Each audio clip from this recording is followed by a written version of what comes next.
Hello friends, welcome to our channel. இன்னைக்கு வீடியோவில் காதல் தோல்வியால் கர்ப்பமாகி இறந்த ஒரு பெண் தன்னோட காதலனை ஆன்மாவாக மாறி நித்திய பாட பற்றியும் அவருக்கு நடந்த கோர சம்பவங்களை பற்றி தான் இன்னைக்கு வீடியோவில் முழுமையாக பார்க்க போகிறோம். இந்த வீடியோ மற்ற வீடியோக்களை விட இன்ட்ரெஸ்டிங்காகவும் சுவாரஸ்யமாகவும் பயங்கர திகிலாகவும் இருக்கும்.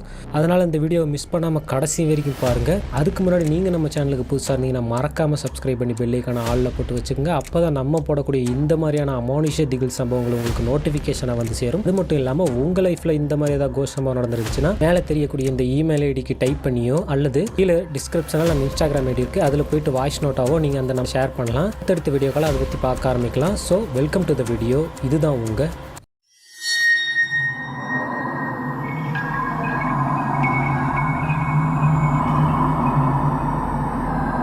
என்ன நடந்தது அப்படின்னு வந்து பார்த்தீங்கன்னா, இந்த சம்பவம் எப்போ நடந்தது அப்படின்னு வந்து பார்த்தா கிட்டத்தட்ட 2004 அந்த டைமில் நடந்த ஒரு சம்பவம். இந்த சம்பவம் எங்கே நடந்திருக்கு அப்படின்னு வந்து பார்த்தோம்னா தமிழ்நாட்டில் இருக்கக்கூடிய ஒரு கிராமம், அவ்வளவுதான். அந்த கிராமத்தோட பெயர் சொல்ல வேண்டாம். ஸோ அந்த கிராமத்தில் இருக்கக்கூடிய ஒரு இளம் பெண்ணுக்கும் அந்த இளம் பெண்ணை காதலித்து ஏமாற்றிய ஒரு நபருக்கும் நடந்த ஒரு சம்பவம் தான் இந்த சம்பவம். என்ன நடந்திருக்கு அப்படின்னு பார்த்தா, சம்பவம் நடந்த கிராமத்திலேருந்து கிட்டத்தட்ட ஒரு 50-60 கிலோமீட்டர் தொலைவில் இருக்கக்கூடிய ஒரு கிராமத்திலிருந்து ஒரு திருமணமான ஒரு நபர் வந்து இளைஞர் தான் வரும். அந்த நபர் வந்து என்ன பண்ணுறாருன்னா, புதிதாக திருமணமானவர் அப்படின்னு வச்சுக்கலாமே, தன்னோட மனைவியை வந்து தன்னோட சொந்த கிராமத்தில் விட்டுட்டு இந்த சம்பவம் நடந்த கிராமத்துக்கு வந்து ஒரு தொழில் காரணமாக வராரு. அவர் என்ன தொழில் செய்கிறாரு அப்படின்னு வந்து பார்த்தா, இந்த கான்ட்ராக்டர், பில்டிங் கான்ட்ராக்டர்னு சொல்லுவாங்க பார்த்தீங்களா, இந்த மேஸ்திரி வேலை அப்படின்னு சொல்லுவாங்களா, அந்த மாதிரி பில்டிங்களை எடுத்து அதை கட்டி கொடுக்கக்கூடிய ஒரு தொழிலை செஞ்சுட்டு வந்துட்டு இருக்காரு. அப்படி இருக்கும்போது இந்த சம்பவம் நடந்த அந்த கிராமத்துக்கு வந்து தன்னோட அப்பா, அம்மா, அவருக்கு கீழே வேலை செய்யக்கூடிய ஒரு 5-6 நபர்கள் வந்து அந்த கிராமத்துக்கு தங்கி வேலை செய்யறதுக்காக என்ன பண்ணுறாங்கன்னா, அந்த கிராமத்துக்கு போகிறாங்க. அங்கே வந்து ஒரு பில்டிங் எடுத்திருப்பார் போல், அங்கே வேலை செய்யறதுக்காக அங்கே போகிறாரு. இப்படி போய் அங்கே வேலை செஞ்சுக்கிட்டு இருக்கும்போது கிட்டத்தட்ட அவங்க வேலை செய்யக்கூடிய கிராமத்தில் வந்து பார்த்திங்கன்னா, அங்கே வந்து ஒரு இதே மாதிரி இவங்க வேலை வேலையை செய்யக்கூடிய ஒரு அம்மாவும் தன்னுடைய மகளும் இருக்காங்க. அவங்க வந்து அந்த ஏரியாவில் அவங்க கிராமத்தில் இருக்கக்கூடிய சின்ன சின்ன வேலைகளுக்கும் அங்கே இருக்கக்கூடிய மேஸ்திரிகள் கூப்பிடும்போது அந்தந்த வேலைகளுக்கும் போயிட்டு இருந்திருக்காங்க. அப்படி இருக்கிற காலகட்டத்தில் இந்த மேஸ்திரி வந்து புதிதாக அந்த பெண்மணியும் அந்த அம்மாவும் இருக்கக்கூடிய கிராமத்தில் வந்து இவர் வந்து அந்த இடத்துல போய் வீடு வாடகைக்கு எடுத்து தங்க ஆரம்பிக்கிறாரு. அப்படி தங்கும்போது இவருடைய அம்மாவும் அப்பாவும் 3 பேரும் ஒரு வீட்டில் தங்குறாங்க. அந்த வேலை செய்யக்கூடிய நண்பர்கள் வந்து என்ன பண்ணுறாங்க அப்படின்னா, தன்னோட சைட்லேயே நாங்கள் தங்கிக்கிறோம் அப்படின்னு சொல்லிட்டு, கிட்டத்தட்ட ஆண்கள் தானே, 4-5 பேர் இருக்கிறனால நாங்கள் சைட்லேயே தங்கிக்கிறோம் அப்படின்னு சொல்லிட்டு அவங்க வந்து சைட்லேயே தங்க ஆரம்பிக்கிறாங்க. இவங்க வந்து இப்படி 3 பேரும் போய் அவங்க அப்பா அம்மா வேலை செய்கிறது, அப்புறம் இவர் வந்து போய் மேற்பார்வை பண்ணுறது, அந்த சைட்டில் எப்படி வேலை நடக்குது அப்படின்னு மேற்பார்வை பார்த்துட்டு திரும்பி வர்றது, அந்த மாதிரி ஒரு நடந்துட்டு இருந்திருக்கு. அப்படி இருக்கும்போது அந்த ஒரு இளம் பெண்மணியும் ஒரு அம்மாவும் இருந்தாங்கன்னு சொன்னீங்க இல்லைங்களா, அவங்க வந்து இவங்களுக்கு வேலை கொஞ்சம் அதிகமாக நடக்கிறனால அந்த அம்மா வந்து இவங்கள்ட்ட வந்து இந்த மாதிரி வேலை கேட்குறாங்க. அப்படி கேட்கும்போது அந்த பெண்மணியை பார்த்தோன்னே இவருக்கு லைட்டாக ஒரு இது ஆக ஆரம்பிக்குது. அப்படி இருக்கும்போது சரி, நீங்கள் வந்து வேலை செய்யுங்க அப்படின்னு சொல்கிறாரு. அந்த மறுநாள்லேருந்து என்ன பண்ணுறாங்க அப்படின்னா, அந்த சம்பளமெல்லாம் பேசி முடித்து அந்த அம்மாவும் அந்த பெண்மணியும் வந்து இவர்கிட்ட வேலைக்கு வர ஆரம்பிக்கிறாங்க. ஆனால் அவங்கள வேலைக்கு எடுத்ததுக்கு காரணம் ஒன்று இருக்குது, அது பின்னாடி பார்க்கலாம். சரி அப்படின்ட்டு வேலை செய்ய ஆரம்பிக்கிறாங்க. அப்படி இருக்கும்போது எப்பயாவது ஒரு டைம் சைட்டுக்கு வந்து இந்த மாதிரி பார்த்துட்டு போன இந்த நபர் வந்து அடிக்கடி அந்த வேலை செய்யக்கூடிய சைட்டுக்கு வர ஆரம்பிக்கிறாரு. அப்படி வரும்போது அந்த அம்மாவும் பொண்ணு இருந்தாங்க பார்த்தீங்களா, அந்த பெண்மணி கூட கொஞ்சம் பழக்கம் ஆக ஆரம்பிக்குது. அப்படி பழக்கம் ஆக ஆரம்பிக்கும் போது என்ன பண்ணுறாரு அப்படின்னா, அந்த பெண்மணியை வந்து இந்த மாதிரி அங்கே சைட்டில் வேலை நடக்குது, நானும் உங்கள் மகளும் போய் செஞ்சுட்டு வரோம் அப்படின்னு சொல்லிட்டு அந்த பெண்மணியை வந்து தனியாக கூட்டிகிட்டு போக ஆரம்பிக்கிறாரு. சரி அப்படின்ட்டு மேஸ்திரி தானே கூட்டிகிட்டு போட்டோம், சாயந்தரம் கொண்டாந்து விட்டுவார் அப்படின்னு அவங்க அம்மாவும் சரி போயிட்டு வாமா அப்படின்னு சொல்லிட்டு பெரிதாக விட மாட்டாங்க. இருந்தாலும் சரி வேறு வழி இல்லை அப்படிங்கிற ஒரு காரணத்தினால விடுறாங்க. சரி அப்படின்ட்டு அந்த பெண்மணியும் போகிறாங்க. அப்படி போய் வேலை செய்கிறாங்க. அப்படியே நாட்கள் போக போக 2 பேருக்குள்ளேயும் ஒரு பழக்கம் ஏற்பட ஆரம்பிக்குது. அந்த பழக்கம் கடைசியில் வந்து காதலில் முடியுது. அப்படி 2 பேரும் காதல் பண்ணுறாங்க. சரி அப்படின்ட்டு நாட்கள் போக போக என்ன பண்ணுறாங்கன்னா, இவங்க 2 பேரும் தனிமையில் சந்திக்க ஆரம்பிக்கிறாங்க. தனிமையில் சந்தித்து பேசுகிறதாகட்டும், சாயந்தர நேரங்கள் கொஞ்சம் நேரமாகி பேசிட்டு வேலையை முடிச்சுட்டு வர்றதாகட்டும், அப்படி இருக்க ஆரம்பிக்கிறாங்க. அதில் வந்து இந்த மேஸ்திரிங்கிற நபர் என்ன பண்ணுறாரு அப்படின்னு வந்து பார்த்தா, இந்த சைட்டுக்கு வந்து இந்த பெண்மணியை தனியாக வேலைக்கு அவங்க அம்மா கூட அனுப்புறதே கிடையாது. அப்படி வேலைக்கே போனாலும் என்ன பண்ணுறாருன்னா, அந்த பெண்மணி வந்து தனியாக எங்களுக்கு வேலை இருக்குது அப்படின்னு சொல்லிட்டு தனியாக கூட்டிகிட்டு வர ஆரம்பிக்கிறாரு. அதுக்கு அந்த பெண்மணியும் சம்மதிக்க ஆரம்பிக்கிறாங்க. ஏன்னா இளம் பெண்மணி அப்படிங்கிறனால அவரை பிடிச்சி போயிடுச்சு என்னமோ, அந்த காரணத்தினால வந்து இவங்களும் போராக ஆரம்பிக்கிறாங்க. அப்படி இருக்கும்போது தான் நான் ஏற்கனவே சொன்ன மாதிரி இந்த மாதிரி தனிமையில் பேச ஆரம்பிக்கிறாங்க, தனிமையில் இருக்க ஆரம்பிக்கிறாங்க. அப்படி இருக்கும்போது ஒரு காலகட்டத்துக்கு பிறகு என்ன ஆகுது அப்படின்னு வந்து பார்த்திங்கன்னா, அந்த தனிமையில் இருக்கும்போது கொஞ்சம் ஒன்று மண்ணா இருக்க ஆரம்பிச்சிட்றாங்க. அப்படியே இருக்கும்போது நாட்கள் போக போக அந்த இளம் பெண்மணி வந்து கர்ப்பமாக ஆரம்பிக்கிறாங்க. அந்த விஷயம் வந்து தன்னோட அம்மாவுக்கு தெரிய வருது. அப்படி தெரிய வரும்போது தன்னோட தாய் கேட்குறாங்க, யார் என்னடி இப்படி பண்ணிட்டா கல்யாணத்துக்கு முன்னாடி அப்படின்னு அந்த அம்மா அடிக்க ஆரம்பிக்கிறாங்க. அப்படி அடிக்கும்போது அந்த பெண்மணி வந்து இவர் தான் காரணம் அப்படின்னு தன்னோட அம்மா கிட்ட வந்து சொல்லலை. தன்னோட அம்மாவும் பெரிதாக நினைக்கல, இவராக தான் காரணமாக இருக்குமோ அப்படின்னு. கூட வேலைக்கு போனால் அவர் தான் காரணமாக இருக்குன்னு இவங்க அம்மாவும் நினைக்கல. யாருன்னு அடிச்சுட்டு சரி அப்படின்ட்டு கொஞ்ச நாள் அப்படியே விட்டுறாங்க. மறுக்க வேலைக்கு போக ஆரம்பிக்கிறாங்க. அப்படி வேலைக்கு போய்கிட்டே இருக்கும்போது இந்த பெண்மணி வந்து அந்த மேஸ்திரி கிட்ட வந்து கேட்க ஆரம்பிக்கிறாங்க, இந்த மாதிரி ஆயிடுச்சு எனக்கு, எப்போ நம்ம கல்யாணம் பண்ணிக்கலாம் அப்படின்னு கேட்கும்போது வந்து பார்த்திங்கன்னா அவர் வந்து அதை தள்ளி போட ஆரம்பிக்கிறாரு. அந்த டாப்பிக்கே எடுக்காமல் இருக்க ஆரம்பிக்கிறாரு. ஏன்னா வந்து இவருக்கு ஏற்கனவே கல்யாணம் ஆயிடுச்சு இல்லைங்களா, அது வந்து நமக்கு தெரியும், ஆனால் வந்து அந்த பழகின பெண்மணிக்கு தெரியாது. அப்படி இருக்கும்போது நாட்கள் போக போக இவங்க வந்து 5 மாதம் 6 மாதம் அப்படி ஆக ஆரம்பிக்குது. அப்படி ஆகும்போது பெரிதாக எல்லாருக்கும் தெரிய ஆரம்பிக்கும் இல்லைங்களா. அப்படி இருக்கும்போது ஊரில் வந்து கொஞ்சம் தப்பாக பேச ஆரம்பிக்கிறாங்க. அப்படி இருக்கும்போது இந்த பெண்மணி வந்து அடிக்கடி அந்த மேஸ்திரி போய் பார்த்து, இப்போ நம்ம கல்யாணம் பண்ணிக்கலாம், அப்படி என்ன கல்யாணம் பண்ணிக்கிங்க அப்படின்னு சொல்லும்போது அவர் வந்து அதை தள்ளி போட்டுக்கிட்டே இருக்கார். அப்படி தள்ளி போட்டுக்கிட்டே இருக்கும்போது ஒரு நாள் என்ன ஆகுது அப்படின்னு வந்து பார்த்திங்கன்னா, இந்த பெண்மணி பயங்கர கோவத்தில் இதுக்கு மேலே என்னால் மறைக்க முடியாது அப்படின்னு சொல்லிட்டு இவர்கிட்ட வந்து அன்றைக்கி வந்து இவர் வேலைக்கெல்லாம் போகாமல் அந்த சைட்டில் தான் வீட்டில் இருக்க ஆரம்பிக்கிறார், அந்த கிராமத்தில் இருக்கக்கூடிய வீட்டில். அப்படி இருக்கும்போது இந்த பெண்மணி ஒரு நாள் கோவத்தோடு வராங்க. வந்து இவர்கிட்ட கேட்குறாங்க, இந்த மாதிரி நான் மறைக்க முடியாது, எங்கள் அம்மாவும் என்னை போட்டு அடிக்கிறாங்க, திட்டுறாங்க, எப்போ என்ன கல்யாணம் பண்ணிக்குவீங்க அப்படின்னு கேட்கும்போது அவர் வந்து இதை வந்து கலைச்சிரு அப்படின்னு சொல்லிட்டு ஆரம்பத்துலேருந்தே சொல்ல ஆரம்பிக்கிறாரு. அதை கேட்காதனால இந்த பெண்மணி மறுபடியும் கேட்குறனால அவர் இதையே சொல்லிக்கிட்டு இருக்கிறனால, நீ அப்போ என்னை ஏமாற்றிட்டில்ல அப்படின்னு இந்த பெண்மணி வந்து அழுதுகிட்டே திட்ட ஆரம்பிக்கிறாங்க. அப்படி இருக்கும்போது அவரும் அன்றைக்கி வீட்டில் இருந்தனால கொஞ்சம் சரக்கு தண்ணி அடிச்சிருப்பார் போல். அந்த கோவத்துலேருந்து, ஆமாண்டி, உன்னை நான் கட்டிக்கணும்னு நினைக்கல, ஆசைப்பட்டேன், இப்போ என்னோடய ஆசை தீர்ந்துருச்சு, உன்னை கட்டிக்கலாம் முடியாது அப்படின்னு தவறான வார்த்தைகளில் கொஞ்சம் பேச ஆரம்பிக்கிறாரு. அப்படி இருக்கும்போது இந்த பெண்மணி வந்து பயங்கரமாக அவரை திட்டிட்டு என்ன பண்ணுறாங்கன்னா, நீ நல்லாவே இருக்க மாட்டடா அப்படின்னு சொல்லிட்டு திட்டிட்டு அதில் வந்து அவர் வந்து என்ன பண்ணிடுறான்னா, இந்த மாதிரி எனக்கு ஒரு மனைவி இருக்குது, எனக்கு கல்யாணம் ஆயிடுச்சுன்னு அந்த உண்மையை போட்டு உடச்சிட்றாரு. இதை கேட்டோன்னே இந்த பெண்மணிக்கு தூக்கி வாரி போட்டுருது. என்னடா பண்ணுறது, இவனை நம்பி இப்படி ஏமாந்துட்டோமே அப்படின்னு சொல்லிட்டு அந்த கோபத்திலேயே வந்து அழுதுகிட்டே வீட்டுக்கு வந்துடுறாங்க. வீட்டுக்கு வந்ததுக்கப்புறம் என்ன பண்ணுறாங்கன்னா, யோசிக்கிறாங்க, என்ன பண்ணுறது அப்படின்னு யோசிச்சுட்டு இருக்கும்போது அந்த பெண்மணி அந்த இடத்துல ஒரு தவறான முடிவு எடுத்துடுறாங்க. என்ன பண்ணுறாங்க அப்படின்னா, நம்ம கிராமத்துலேயும் நம்மளை அசிங்கமாக பேச ஆரம்பிக்கிறாங்க, இவனும் இப்படி நம்மளை ஏமாற்றிட்டான், நம்மளால் நம்ம அம்மாவுக்கும் கஷ்டமாக இருக்குது, ஊர்க்காரங்க தப்பாக பேசுகிறாங்க அப்படின்னு சொல்லிட்டு என்ன முடிவு எடுக்கிறாங்கன்னா, இவங்க தனிமையில் இருக்கும்போது இவங்க சந்தித்து பேசிக்கிட்ட ஒரு காடு மாதிரி இருக்கக்கூடிய ஒரு ஏரியாவுக்கு போகிறாங்க. அங்கே போய் என்ன பண்ணுறாங்க அப்படின்னா வந்து பார்த்திங்கன்னா, அங்கே அந்த புதர்களுக்கு மத்தியில் இருக்கக்கூடிய ஒரு மரத்தில் வந்து தூக்கு போட்டு இறந்துடுறாங்க. அதுக்கப்புறம் இவங்க அம்மா வந்து தன்னோட பொண்ணை காணோம் எங்கேயாவது பார்த்தீங்களா பிடிச்சிங்களான்னு கிராமம் முழுக்க தேட ஆரம்பிக்கிறாங்க. அப்படி தேடும்போது இந்த நபர்கிட்டையும் போய் கேட்குறாங்க. அப்படி கேட்கும்போது இவரும் வந்து பெரிதாக என் கூட எதுக்கும் வேலைக்கு வரலையாம்மா அப்படின்னு சொல்லிடுறாரு. அப்படி இருக்கும்போது அவரும் சேர்ந்து சரி அப்படின்ட்டு தேட ஆரம்பிக்கிறாரு. தேடும்போது கிராமம் முழுக்க தேடி பார்க்குறாங்க, எங்கேயும் கிடைக்கல. அப்போ வந்து அவருக்கு அந்த இடம் சிங்க் ஆகலை, அந்த பெண்மணி தற்கொலை பண்ண இடம் தெரிஞ்சாலும் அந்த இடத்துக்கு போய் பார்த்தா உனக்கு எப்படி இந்த இடம் தெரியும் அப்படின்னு ஏதோ பிரச்சனை வந்துடும் அப்படின்னு சொல்லிட்டு தெரிஞ்சாலும் தெரியாத மாதிரி இவங்க கூடயே மேலோட்டமாக தேடிட்டு அப்படியே விட்டுறாங்க. எங்கே போயிட்டாலும் அப்படின்னு அவங்க அம்மா வந்து தலையாக அடிச்சுட்டு அழுகுறாங்க. சரி எப்படியும் நம்ம பொண்ணு வந்து சேர்ந்துரும் அப்படின்னு நினச்சிட்டு மனசை தேத்திக்கிட்டு வேறு வழி இல்லாமல் அவங்க அம்மா இருக்க ஆரம்பிக்கிறாங்க. அவர் அன்றாட வேலையை பார்க்க ஆரம்பிக்கிறாரு, நமக்கு இது நல்லதாக போச்சு அப்படின்னு.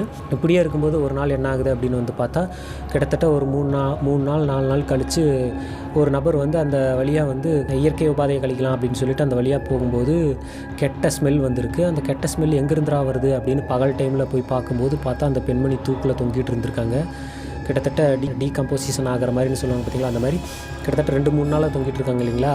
அதனால் கொஞ்சம் ஸ்மெல் அதிகமாக வர ஆரம்பிக்கும். அப்புறம் தான் அவர் வந்து கிராமத்தில் இந்த மாதிரி கூப்பிட்டு எல்லாம் காமிச்சதுக்கப்புறம் அவங்க அம்மா தலையாக அடிச்சுட்டு அழுதுட்டு, இப்படி பண்ணிட்டாலே பாவி மக அப்படின்னு சொல்லிட்டு தூக்கிட்டு வந்து எல்லாம் கிராமத்தில் வச்சு அந்த பெண்மணிக்கு தேவையான இறுதி சடங்கெல்லாம் செஞ்சு முடித்து ஒரு வழியாக அடக்கம் பண்ணி முடிச்சிடுறாங்க. இதுக்கப்புறம் தான் இந்த சம்பவத்திலேயே அமானுஷ்ய புயல் வீச ஆரம்பிக்குது. என்ன ஆகுது அப்படின்னு வந்து பார்த்தா, அந்த பெண்மணிக்கு இறுதி சடங்கு முடித்ததுக்கப்புறம் கிராமமும் அப்படியே கொஞ்சம் தன்னோட அன்றாட வாழ்க்கையை பார்க்க ஆரம்பிக்கிறாங்க. இவரும் வந்து நல்லதாக போச்சு அப்படின்னு நினச்சிட்டு இவர் மேலே சந்தேகம் பெரிதாக யாருக்கும் வராதனால, மேலே இவர்கிட்ட பணம் கொஞ்சம் அதிகமாக இருக்கிறனால இவரை கேட்க ஆள் இல்லாதனால இவர் வேலையை இவர் பார்க்க ஆரம்பிக்கிறாரு. அப்படி இருக்கும்போது ஒரு நாள் என்ன பண்ணுறாருனா, இந்த மேஸ்திரி அப்படிங்கிற நபர் வந்து தனிமையாக சந்திச்சுக்கிட்டாங்க பார்த்தீங்களா, அந்த வழியாக தான் வந்து அவர் வேலை செய்யக்கூடிய சைட்டுக்கும் போகக்கூடிய தடம், அவங்க சந்திச்சுக்கிட்ட அந்த தனிமையான காட்டுக்கும் கொஞ்சம் இந்த பக்கம் தான் ரோடு இருக்குன்னு வைங்களேன். அந்த ரோட்டில் வந்து தான் அடிக்கடி அவர் வேலை செஞ்சு அந்த சைட்டுக்கு போயிட்டு வர மாதிரி ஒரு ரோடு அந்த வழியாக தான் இருக்குது. அப்படி இருக்கும்போது ஒரு நாள் வந்து இவர் என்ன பண்ணுறாருனா, சைட்டில் எல்லாம் போய் வேலை செஞ்சுட்டு திரும்ப ஈவினிங் வீட்டுக்கு வரும்போது கொஞ்சம் லேட் ஆயிடுது.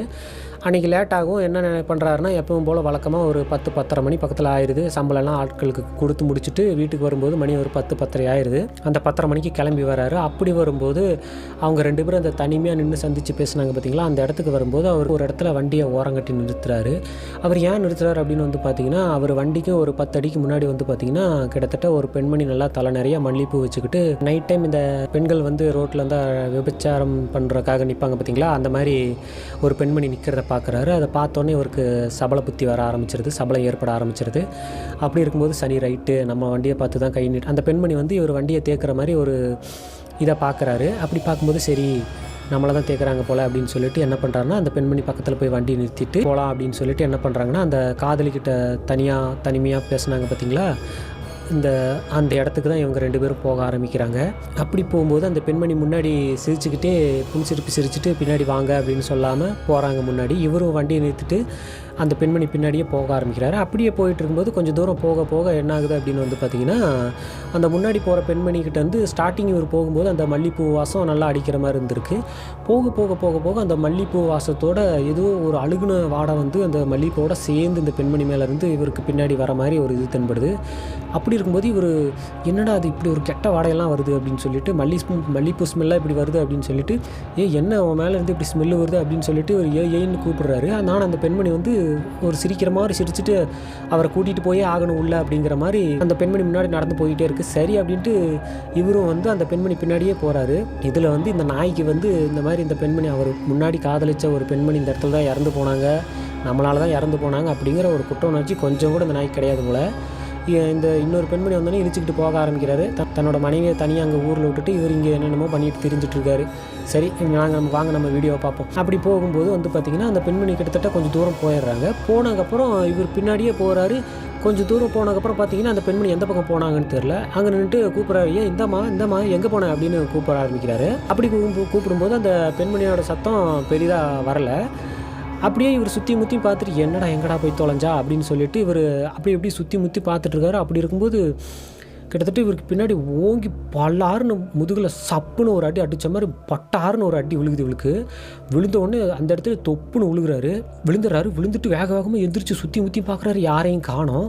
என்னடா அது இப்படி அடிக்கிறாங்க, அவர் என்ன நினைக்கிறாருன்னா, அந்த பெண்மணியை அந்த மாதிரி வந்தாங்களே அந்த பெண்மணியாக அந்த மாதிரி பண்ணுதோ அப்படின்னு சொல்லிட்டு எங்கடி இருக்கா அப்படின்னு பயங்கரமாக கெட்ட வார்த்தையிலலாம் திட்ட ஆரம்பிக்கிறாரு. அப்படி திட்டும்போது வந்து பார்த்திங்கன்னா, அந்த புதருக்குள்ளே இருந்து பயங்கரமாக சிரிக்கிற சத்தம் கேட்க ஆரம்பிக்குது. வந்துட்டியா வாடா, நீ இன்றைக்கி தப்பிக்க மாட்டாடா அப்படின்னு பயங்கரமாக சிரிக்கிற சத்தம் கேட்குது. இந்த சத்தம் கேட்டோன்னா ஐயோ இது எதுவும் சரியில்லை அப்படின்னு சொல்லிட்டு அவர் என்ன பண்ணுறாருன்னா, வேகமாக அந்த வண்டிக்கிட்ட ஓடலாம் அப்படின்னு சொல்லிட்டு திரும்பி அந்த வந்த தரத்திலே ஓட ஆரம்பிக்கிறார். அப்படி இருக்கும்போது அவருக்கு பின்னாடி மறுபடியும் முதுக சேர்த்து பலார்னு ஒரு அடி அடித்த மாதிரி தொப்புன்னு விழுகிறாரு. அப்படியே அந்த இடத்துல விழுந்துடுறாரு. விழுந்ததுக்கப்புறம் அவருக்கு என்ன நடக்குது ஏது நடக்குதுன்னு கிட்டத்தட்ட ஒரு 1/2 மணி நேரம் பக்கம் தெரியல என்ன நடக்குதுன்னு. ஒரு அரை கான்சியஸ் இருப்பாங்க பார்த்தீங்களா, எப்பயுமே என்ன நடக்குதுன்னு தெரியாது. இது நம்மளால் எந்திரிச்சு நடக்க முடியாது, ஆனால் என்ன நடக்குன்னு லைட்டாக உணர முடியும்.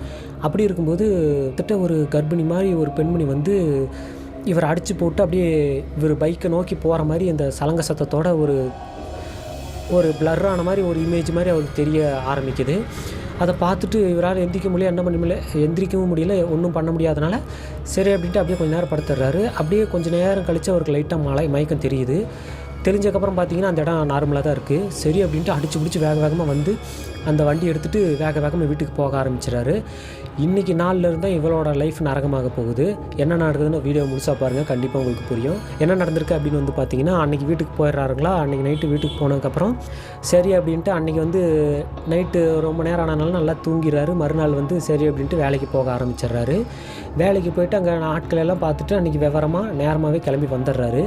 வந்ததுக்கப்புறம் வீட்டில் வந்து சரி தூங்கலாம் அப்படின்னு சொல்லிட்டு படுக்கிறாரு. படுக்கும்போது வந்து பார்த்திங்கன்னா, அவர் வாடகைக்கு எடுத்த வீடு எப்படின்னு வந்து பார்த்திங்கன்னா, இவருக்குன்னு தனியாக ஒரு பெட்ரூம் இருக்குது. அவங்க அப்பா அம்மா வந்து வெளியே ஹால்லையோ இல்லை தனியாக வேறு எது ரூம்லையோ படுத்துக்கோங்கன்னு வைங்க, அந்த மாதிரி இருப்பாங்க. இவர் தனியாக அந்த ரூமில் படுத்துட்ருக்காரு. அப்படி படுத்துட்டு இருக்கும்போது வந்து பார்த்திங்கன்னா, அவர் ரூமில் வந்து கிட்டத்தட்ட ஒரு 11:30 மணி டைம் இருக்கும்போது இது ஒரு கெட்ட ஸ்மெல்லு வர மாதிரி ஒரு உணர்வு தென்படுது. அந்த உணர்வு தென்பட்டோன்னே பயங்கரமாக மிரண்டுறாரு. ஏன் மிரள்றாரு அப்படின்னு வந்து பார்த்திங்கன்னா, கிட்டத்தட்ட இதே ஸ்மெல்லு தான் அந்த இடத்துல அந்த ஸ்மெல்லும் இந்த ஸ்மெல்லும் ஒரே மாதிரி இருக்கிறனால அவருக்கு ஒரு பயமாயிருச்சு. என்னடா இது நம்ம வீட்டுக்குள்ளே இந்த ஸ்மெல் வருது, அங்கே தானே இந்த ஸ்மெல்லு வந்துச்சு அப்படின்னு பயங்கரமாக பயந்துட்டு எந்திரிச்சு சுற்றி முற்றி பார்க்குறாரு. அப்படி பார்க்கும்போது அவருக்கு ஃபஸ்ட் டைம் கண்ணுக்கு பெரிதாக எதுவும் தென்படலை. சரி அப்படின்ட்டு நம்ம பிரம்மையாக இருக்குமோ அப்படின்னு நினச்சிட்டு கடவுளே அப்படின்ட்டு என்ன பண்ணுறாருன்னா மறுபடியும் படுக்க ஆரம்பிக்கிறாரு. அப்படி படுக்கும்போது லைட்டாக இருக்க அந்த மல்லிகைப்பூ ஸ்மெல் மறுபடியும் வர ஆரம்பிக்குது. அந்த மல்லிகைப்பூ ஸ்மெல் வந்து ஸ்டார்டிங்கில் கொஞ்சம் லைட்டாக வந்தாலும் இவர் கண்டுக்கல. இருக்க என்ன ஆகுது அப்படின்னு வந்து பார்த்திங்கன்னா கொஞ்சம் அதிகமாக வர ஆரம்பிக்குது. அந்த ஸ்மெல் வந்து ரொம்ப இவர் மல்லிகைப்பூ ஸ்மெல் வந்து கொஞ்சம் ஓரளவுக்கு கொஞ்சம் அதிகமாக அடிக்குன்னு வைங்களேன். ஆனால் ரொம்ப அதிகமாக அடிக்குன்னு சொல்லிட முடியாது. ஆனால் இவருக்கு வந்து அந்த மல்லிகைப்பூ ஸ்மெல்லும் கொஞ்சம் அழுகுன ஸ்மெல்லும் ரெண்டும் சேர்ந்து இவர் அப்படியே ஒரு மூச்சு முட்டுற மாதிரி ஒரு ஸ்மெல்லு வர ஆரம்பிக்குது. அந்த ஸ்மெல்லு வந்தோடனே அந்த ஸ்மெல்லு தாங்க முடியாமல் அந்த ரூம்லேருந்து வேகமாக எந்திரிச்சு வெளியே ஓடியாரலாம் அப்படின்னு எந்திரிச்சு அந்த டோர்கிட்ட ஓடி வரும்போது பார்த்திங்கன்னா அவர் அந்த பெட்லேருந்து எந்திரிச்சு ஓடி வரும்போது பார்த்திங்கன்னா அந்த டோர்கிட்ட வந்து கிட்டத்தட்ட அவர் அந்த காட்டுக்குள்ளே பார்த்தா அதே மாதிரி அதாவது நிறைய மாத கர்ப்பிணியாக இருக்கக்கூடிய ஒரு பெண்மணி மாதிரி ஒரு உருவம் வந்து அந்த இடத்துல ஆக்ரோஷமாக டோர்கிட்ட நின்றுட்டுருக்கு. அதை பார்த்தோன்னே ஓடி வந்தவர் அப்படியே எகிரி பின்னாடி விழுந்த மாதிரி வந்துடுறாரு. ஐயோ அப்படின்னு சொல்லிட்டு அப்போ அவருக்கு தெரிய ஆரம்பிக்குது இது யார் அப்படின்னு சொல்லிட்டு. யார் அப்படின்னு வந்து பார்த்திங்கன்னா கிட்டத்தட்ட அந்த இறந்து போனாங்க பார்த்திங்களா, இவரால் கர்ப்பமாகி ஒரு பெண் இறந்து போனாங்க பார்த்திங்களா, அந்த பெண்மணியோட உருவத்தை தத்ரூபமாக அந்த கதவுக்கிட்ட பார்க்குறாரு. அதை பார்த்தோன்னே அந்த பெண்மணியோட பேரை சொல்லி என்னை விட்டுரு நீ எப்படி இங்கே வந்த அப்படின்னு சொல்லிட்டு பயங்கரமாக அழுக ஆரம்பிக்கிறாரு. இந்த பெண்மணியும் வந்து இப்படி பண்ணிட்டியாடா, எனக்கு கொடுமை பண்ணிட்டியாடா அப்படின்னு சொல்லிட்டு அவரை நோக்கி வர மாதிரி போகுது. அப்படி உள்ள பயங்கரமாக கதறாரு. அந்த சத்தத்தை கேட்டோன்னே வேகமாக வெளியே படுத்திருந்தவங்க அப்பா அம்மா வந்து கதவை திறந்துட்டு என்னாச்சு அப்படிங்கும்போது அவர் கீழே தரையில் அப்படி இப்படி பரண்டு இருக்கிறத பார்த்துட்டு சரி அப்படின்ட்டு வேகமாக தூக்கிட்டு கூட்டிகிட்டு வந்துடுறாங்க. கூட்டிகிட்டு வந்து இவர் வந்து என்ன நடந்துச்சு அப்படின்னு கேட்கும்போது கெட்ட கனவு கண்டேன் அப்படின்னு சொல்லி அந்த விஷயத்தை சொல்ல ஆரம்பிக்கல. இது வரைக்குமே இவங்க அப்பா அம்மாவுக்கும் இந்த மாதிரி சம்பவம் நடந்தது தெரியாது, அந்த பெண்மணியோட அம்மாவுக்கும் இந்த சம்பவம் நடந்தது தெரியாது. அதனால் வந்து இவர் இப்படி சொல்லிடுறாரு. இது எப்படி தெரிய வருதுன்னு பின்னாடி பாருங்கள், வீடியோ முழுசாக பாருங்கள், உங்களுக்கு கண்டிப்பாக இன்ட்ரெஸ்டிங்காக இருக்காது, ஷாக்கிங்காக தான் இருக்கும். சொல்லி முடிச்சிடறாரு. அதுக்கப்புறம் என்ன பண்ணுறாங்க அப்படின்னா சரி அப்படின்ட்டு ஆசுவாசப்படுத்தி அந்த பையனையும் சரி எங்கள் கூடயே படுத்துக்க அப்படின்னு சொல்லிட்டு அவங்க ஒரு பக்கம் அவரும் ஹால்லேயே ஒரு பக்கம் படுக்க ஆரம்பிச்சிடுறாரு. அப்படி இருக்கும்போது என்ன பண்ணுறாரு அப்படின்னா மறுநாள் ஆகும்போது அப்படியே செய் அப்படின்ட்டு அன்றைக்கி இரவு முடியுது. மறுநாள் ஆகும்போது என்ன பண்ணுறாருன்னா அவங்க அம்மா கிட்ட வந்து அம்மா எனக்கு முதுகு பயங்கரமாக வலிக்குதுமா அப்படின்னு சொல்ல ஆரம்பிக்கிறாரு. அப்படி சொல்லும்போது என்ன ஆகுது அப்படின்னு வந்து பார்த்திங்கன்னா அவங்க ஊரில் வந்து ஒரு நபர் வந்து என்ன பண்ணுறாரு அப்படின்னு வந்து பார்த்திங்கன்னா அவங்க ஊரில் ஒரு கருப்புசாமி கோயில் இருக்கிறனால அந்த கருப்புசாமிக்கு வந்து கெடா வெட்டணும் அப்படின்னு சொல்லிட்டு இவர் என்ன பண்ணுறாருன்னா கொஞ்சம் அந்த நபரை வந்து கெடா வெட்டணும் பொங்கல் வைக்கணும் அப்படின்னு ஏதோ ஒரு வேண்டுதல் வேண்டியிருப்பார் போல். அந்த வேண்டுதலை நடத்தணும் அப்படின்னு சொல்லிட்டு அந்த ஊருக்கு வந்திருக்காரு. அந்த ஊருக்கு வந்து அந்த கோயிலுக்கு மைக் செட்டெல்லாம் கட்டி இந்த கருப்புசாமி பாட்டெல்லாம் போடுறாங்க. அந்த கோயிலில் ரெடி பண்ணி கருப்புசாமி பாட்டெல்லாம் போடுறாங்க. எங்கே இடி முழங்குது கருப்பசாமி தங்க கலசம் மின்னுது அப்படியெல்லாம் பாட்டு வரும் பார்த்திங்களா, அந்த மாதிரி பாட்டெல்லாம் அந்த மைக் செட்டில் போட ஆரம்பிக்கிறாங்க. அப்படி போடும்போது அந்த பாட்டெல்லாம் ஊருக்கு கொஞ்சம் தூரம் கேட்க ஆரம்பிக்கும் இல்லையா, அப்படி அந்த பாட்டு கேட்கும்போது இவருக்கு வந்து பயங்கரமாக அந்த பின்னாடி முதுகு எரியது வந்து அதிகமாக ஏரிய ஆரம்பிக்குது. எரிய ஆரம்பிக்கும்போது காதை வேற பொத்திக்கிறாரு, எனக்கு உடம்பு எரியுதுன்னு சொல்ல ஆரம்பிக்கிறாரு. அப்படி இருக்கும்போது அவங்க அப்பா அம்மா என்ன பண்ணுறாங்கன்னா சரி அப்படின்னு சொல்லிட்டு சட்டையை தூக்கி பின்னாடி பார்க்குறாங்க. கரெக்டாக பெரிய ஒரு கையச்சு முதுகில் நல்லா அப்படியே ரத்தம் கட்டின மாதிரி ஒரு கையச்சிருக்கு. இதை பார்த்துட்டு யாரா ஒன்று அடித்தது அப்படின்னு சொல்லும்போது இவர் அப்பையும் அழுப்புறாரு. சரி வேலை செஞ்ச இடத்துல நாங்கள் பசங்க ஜாலியாக விளையாடிக்கிட்டோம், அப்பப்பட்டதாக இருக்குமா அப்படின்னு சொல்கிறாரு. அதுக்கு இருந்தாலும் இப்படி அடிக்கிறது அப்படின்னு சொல்லிட்டு சரி என்ன பண்ணுறாங்க அப்படின்னா அன்றைக்கி ஆஸ்பத்திரிக்கு கூட்டிகிட்டு போக ஆரம்பிக்கிறாங்க. ஆஸ்பத்திரிக்கெல்லாம் கூட்டிகிட்டு போய் எல்லாம் செக் பண்ணி சரி அப்படின்ட்டு அவங்க ஆயின்மெண்ட்டு மாத்திரையெல்லாம் வலிக்கு மாத்திரையும் ஆயின்மெண்ட்டு எல்லாம் கொடுத்து விட்றாங்க. சரி அப்படின்ட்டு அன்றைக்கி வேலைக்கு போகலை இல்லையா, ஆஸ்பத்திரிக்கு போயிட்டு வந்தனால வேலைக்கு போகாமல் அன்றைக்கி வீட்டில் படுத்துட்டு ஆயின்மெண்ட்டெல்லாம் போட்டு விட்றாங்க. மாத்திரையெல்லாம் குடிச்சிட்டு நல்லா தூங்க ஆரம்பிக்கிறாரு. அப்படியே இரவு ஆகுது. இரவு ஆகும்போது என்ன பண்ணுறாரு அப்படின்னு வந்து பார்த்திங்கன்னா இன்றைக்கி இரவும் என்ன பண்ணுறாரு அப்படின்னா சரி நானும் உங்கள் கூட ஹால்லே படுத்துக்கிறேம்மா அப்படின்னு சொல்கிறாரு. சரிப்பா படுத்துக்க அப்படின்னு சொல்லிட்டு அவங்க அப்பாவும் அவரும் வந்து ஒரு பக்கமும் அம்மா ஒரு பக்கம் தனியாகவும் ஹால்லே 3 பேரும் ஒரு இடத்துல பாய விரித்து படுத்துடுறாங்க. அப்படி படுத்துட்டு இருக்கும்போது கிட்டத்தட்ட நள்ளிரவு ஒரு 12 மணி ஆகும்போது வந்து பார்த்திங்கன்னா இந்த நபர் வந்து அவங்க அப்பா பக்கத்தில் தானே படுத்திருக்காரு. ஒரு பக்கம் திரும்பி படுத்துருக்கும்போது என்ன ஆகுது அப்படின்னு வந்து பார்த்திங்கன்னா அந்த ஹாலில் வந்து ஒரு பெண்மணி வந்து கொலுசு போட்டு நடக்கிற மாதிரி ஒரு சத்தம், அதுவும் இவர் பக்கத்தில் நடக்கிற மாதிரி ஒரு சத்தம் இவர் கேட்க ஆரம்பிக்குது.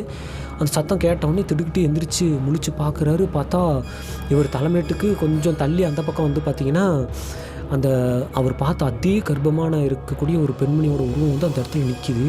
நின்றுக்கிட்டு இவரையே முறைச்சி பார்த்துக்கிட்டு இருக்கு. அதை பார்த்தோன்னே ஐயோ அம்மா அப்படின்னு கதிரி அடிச்சுட்டு எந்திரிச்சிட்றாரு. எந்திரிச்சோன்னே அவங்க அப்பா என்னப்பா அப்படின்னு சொல்லும்போது, அங்கே பாருப்பா யாரோ நிற்கிறாங்கப்பா அப்படின்னு அவங்க அப்பா கிட்ட சொல்ல ஆரம்பிக்கிறாரு.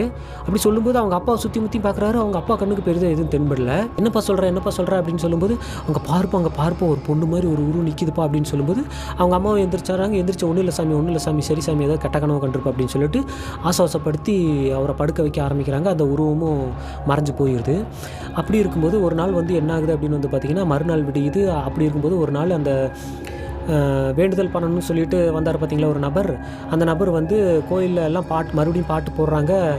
கோயிலில் வந்து எல்லாம் பூஜை பண்ணி சாமியை சலங்கை கட்டி வர வைக்கணும் இல்லையா, வர வச்சு எல்லாம் அருள் கேட்பாங்க, பிடிப்பாங்க. அந்த கோயிலில் அவர் வந்தவர் வந்து எப்படி நான் தொழில் பண்ணுறது என்ன பண்ணுறது அப்படின்னு அவர் வேண்டுதலை முடிச்சுட்டு அந்த சாமிக்கிட்ட அருள் கேட்பார். அப்படி கேட்டுக்கிட்டு இருக்கும்போது இவங்க என்ன பண்ணுறாங்க, இவங்க அப்பா அம்மா என்ன பண்ணுறாங்க அப்படின்னா, இவங்க அம்மா என்ன யோசிக்கிறாங்க அப்படின்னா வந்து பார்த்திங்கன்னா, அந்த நபரோட அம்மா, இவன் இந்த பாட்டு போட்டாலே காது வலிக்குது உடம்பு வலிக்குதுன்னு சொல்லிக்கிட்டு இருக்கான், எதுவும் பேய் பிசாசோட கோளாறாக இருக்குமோ அப்படின்னு நினச்சிட்டு என்ன பண்ணுறாங்க அப்படின்னா, சரி இன்றைக்கி கருப்பசாமி அருள் வந்து பூசாரி ஆடுவார்ல, நம்ம போய் ஒரு மந்திரிச்சிட்டு அது வரலாம் அப்படின்னு சொல்லிட்டு தன்னோட பையனை கூப்பிட்றாங்க. அப்படி கூப்பிடும்போது அவரும் நார்மலாக வந்துடுறாரு. சரி அப்படின்னு சொல்லிட்டு அவர் அப்பா அவங்க அம்மா அந்த நபர் 3 பேர் என்ன பண்ணுறாங்கன்னா கிளம்பி கோயிலுக்கு போக ஆரம்பிக்கிறாங்க.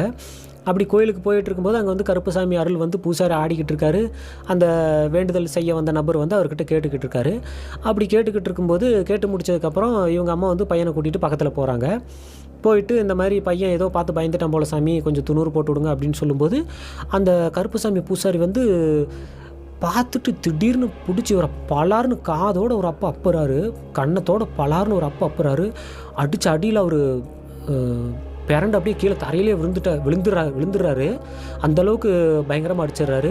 இவன் பண்ண காரியத்துக்காக தான் இவன் இந்த தண்டனை அனுபவிக்கிறான், இந்த தண்டனை இவனுக்கு தேவை தான் அப்படின்னு சொல்லிட்டு அந்த கருப்பசாமி திட்ட ஆரம்பிக்கிறாரு. அப்படி திட்டும்போது இவங்க அம்மா வந்து, என்ன சாமி பையன் அப்படி இதாயிருச்சுன்னு சொல்லி நாங்கள் கூட்டிகிட்டு வந்தால் நீங்களே இப்படி போட்டு என் பையனை அடிக்கிறீங்களே அப்படின்னு சொல்லும்போது, அவன் பண்ண தப்புக்கு அவனுக்கு இந்த தண்டனை தேவை தான், அவன் என்ன பண்ணான்னு அவனையே கேளு அப்படின்னு சொல்லிட்டு அவரை சொல்கிறாரு. சொல்லும்போது அவர் ஒன்றும் பண்ணலன்னு மிரட்டும் போது இந்த கருப்பசாமி பயங்கரமாக ஆக்ரோஷமாக கோவப்பட்டு அந்த கோயிலுக்கு வந்த 4 நபர்களாக அவனை பிடிங்கடா அப்படின்னு பிடிக்க சொல்லி என்ன பண்ணுறாருன்னா, அங்கே சாட்டை எடுத்துகிட்டு போட்டு 4 அடி அடிக்கிறாரு. ஆண்மாலாம் இறங்கல, இருந்தாலும் அடிக்கிறாரு அவரை. நீ என்ன பண்ணனு மரியாதையாக சொல்கிற அப்படின்னு சொல்லி அடிக்கும்போது அந்த நபர் வந்து சரி நான் சொல்கிறேன் அப்படின்னு அழுகிறாரு. அப்படி இருக்கும்போது என்ன பண்ணுறாரு அப்படின்னு சொல்லி வந்து பார்த்தா, அப்போ தான் இந்த ஊர் மக்களுக்கும் தெரிய ஆரம்பிக்குது, எங்கள் அப்பா அம்மாவுக்கும் தெரிய ஆரம்பிக்குது, நம்ம புள்ள தங்க புள்ள அப்படின்னு நினச்சிட்டு இருந்தவங்களுக்கு தான் இப்போ தெரியுது தன்னோட புள்ள தகர புள்ள அப்படின்னு. என்ன சொல்கிறாரு அப்படின்னு வந்து பார்த்தீங்கன்னா, இந்த மாதிரி நான் அந்த பெண்மணியை காதலிச்சு இந்த மாதிரி என்னால் தான் அந்த பொண்ணு வந்து கர்ப்பமாயிட்டு தான் இந்த மாதிரி அவள் அங்கே தூக்கு போட்டு இறந்து போனதுக்கு நான் தான் காரணம், அவள் கல்யாணம் பண்ணணும்னு வந்து என்னை கேட்கும்போது நான் அவளை திட்டி அமுச்சிட்டேன், அந்த கோவத்தில் தான் அப்படி பண்ணிட்டா போல், அவளுக்கு நான் தான் இந்த மாதிரி துரோகம் பண்ணேன் அப்படின்னு சொல்லும்போது இவங்க அப்பா அம்மா என்ன பண்ணுறது வேறு வழி இல்லையே, அழுகுறாங்க. கல்யாணம் பண்ணிவிட்டு இப்படி பண்ணிட்டியா அப்படின்னு சொல்லிட்டு இவங்க அழுக ஆரம்பிக்கிறாங்க.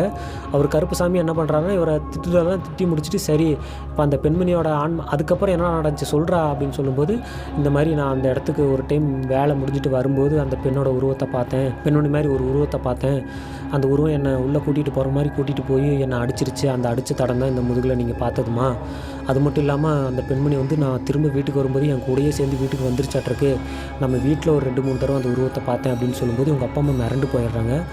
அப்படின்னு சொன்னதுக்கப்புறம் அதுக்கப்புறம் சொல்லிவிட்டு இவ்வளோ சாமி அப்படின்னு சொல்லும்போது அந்த கருப்பு சாமி, இப்போ கேட்டையா இவனுக்கு ஏன் இப்படி நடக்குதுன்னு தெரிஞ்சதா, இவனை போய் நான் காப்பாற்றணுமா அப்படின்னு சொல்லும்போது, சாமி என் பையன் ஏதோ தெரியாமல் பண்ணிட்டான், இருந்தாலும் நீ தெய்வமாச்சே, நீ தான் எங்களை காப்பாற்றணும், காலடியை தேடி வந்துட்டோம் அப்படின்னு சொல்லும்போது, சரி இன்றைக்கி வேண்டாம், கிட்டத்தட்ட இப்போ வந்து இந்த செவ்வாய்க்கிழமை இந்த பூஜை நடக்குது, இதுலேருந்து ஒரு 2 நாள் கழித்து வெள்ளிக்கிழமை கண்டிப்பாக இவனை கூட்டிகிட்டு வா, நான் அந்த ஆன்மாவிலேருந்து இவனுக்கு நிவர்த்தி பண்ணி தரேன் அப்படின்னு சொல்கிறாரு. அப்படி சொல்லும்போது சரி அப்படின்ட்டு திருநீரெல்லாம் வச்சுட்டு போயிடுறாங்க. போனதுக்கப்புறம் என்ன ஆகுதுன்னா, மறுநாள் வந்து அவர் வந்து அந்த பெண்மணி அவர் வந்து இந்த மாதிரி பண்ணிட்டார் அப்படின்னு சொல்லிட்டு ஊர் முழுக்க பேசும்போது அவங்க அப்பா அம்மா என்ன பண்ணுறாங்கன்னா வந்து, சாமி நீ இந்த வீட்டை விட்டு வர வேணாம், ஒரு 2 நாள் நீ ஒரு 4-5 நாள் வீட்டுக்குள்ளேயே இருந்த பிரச்சனையெல்லாம் முடிஞ்சதுக்கப்புறம் இந்த மாதிரி இதை பற்றி அப்புறம் நீ வெளியே வந்தால் போதும், வேலைக்கு வந்தால் போதும், பசங்க இருக்காங்கல்ல வேலை செஞ்சுக்கிட்டோம் அப்படின்னு சொல்லும்போது, அந்த பெண்மணியோட அம்மா வந்து இவரை தேடி வராங்க. வந்துட்டு பயங்கரமாக திட்டிட்டு நீ நல்லாவே இருக்க மாட்டேடா, நாசமாக போயிடும் அப்படின்னு சாபமெல்லாம் விட்டுட்டு அவங்களால என்ன பண்ண முடியும், பாவம் தனியான ஒரு பெண்மணி தானே, கணவர் வேறு இறந்துட்டார், பெண்மணி அந்த அம்மா மட்டும்தான்,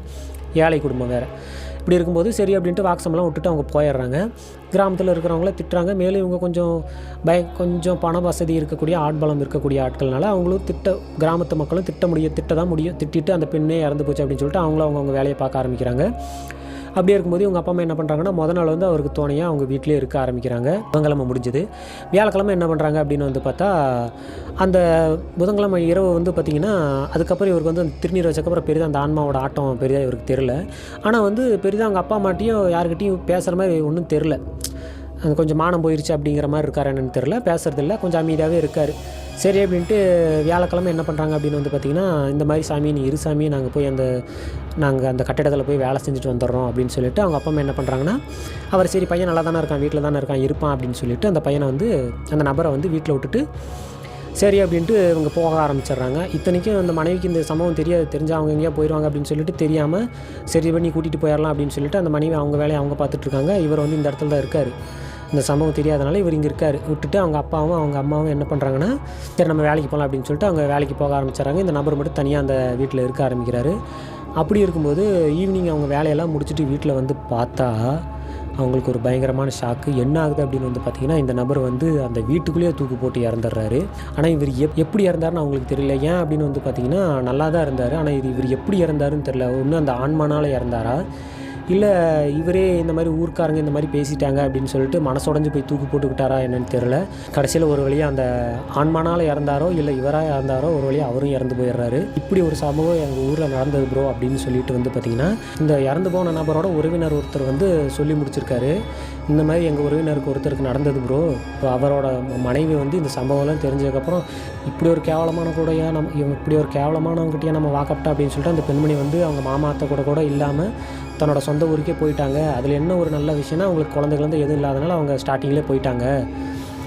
இப்படி ஒரு சம்பவம் இதில் நடந்தது ப்ரோ அப்படின்னு சொல்லிட்டு அந்த உறவினர் நபர் வந்து சொல்லி முடிச்சிருக்காரு. இந்த சம்பவத்தை பற்றி நீங்கள் என்ன நினைக்கிறீங்க அப்படிங்கிறத மறக்காமல் கமெண்ட் பாக்ஸில் மென்ஷன் பண்ணுங்கள். இதில் வந்து எனக்கு ஒரு சந்தேகம். இதில் வந்து இந்த சம்பவத்தில் தப்பு யார் மேலே சொல்லுவீங்க? அந்த பெண்மணியை தனியாக வேலைக்கு அமைச்ச அந்த தாய் மேலே தப்பு சொல்லுவீங்களா, இல்லை ஏழை பொண்ணு அப்படின்னு தெரிஞ்சும் அந்த பெண்மணியை யூஸ் பண்ணிக்கிட்டு இந்த நபர் மேலே தப்பு சொல்லுவீங்களா, இல்லை இந்த நபரை யூஸ் பண்ண விட்டு அந்த ஏழை பெண்மணி மேலே தப்பு சொல்லுவீங்களா? இந்த 3 பேர்த்தில் யார் மேலே தப்பு சொல்லுவீங்க அப்படின்னு மறக்காமல் கமெண்ட் பாக்ஸில் கமெண்ட் பண்ணிடுங்க. இப்போவுமே பெரும்பாலும் இந்த ஏழை குடும்பங்களில் இருக்கக்கூடிய பெண்மணிகள் இந்த மாதிரி ஏதாவது ஒரு முரடங்கிட்டையோ தப்பான நபர்கிட்ட இன்னமும் மாட்டிக்கிட்டு முழிச்சுக்கிட்டு தான் இருக்காங்க. ஸோ பெண்மணிகள் கொஞ்சம் பார்த்து ஜாக்கிரதையாக இருந்துக்குங்க. ஆரம்பத்தில் ஆண்கள் நல்லவங்க மாதிரி தெரிவாங்க, பின்னாடி போக போக அவங்க கெட்டவங்களாக மாறலாம். எல்லா ஆண்களையும் அப்படி சொல்லிட முடியாது. நல்லவங்களும் இருப்பாங்க, கெட்டவங்களும் இருப்பாங்க. நீங்கள் கொஞ்சம் ஜாக்கிரதையாக பழகிறத பார்த்து பழகுங்க. இன்னொரு அமானுஷ்யமான திகில் சம்பவத்துடன் உங்களை சந்திக்கிறேன். நன்றி, பாய்.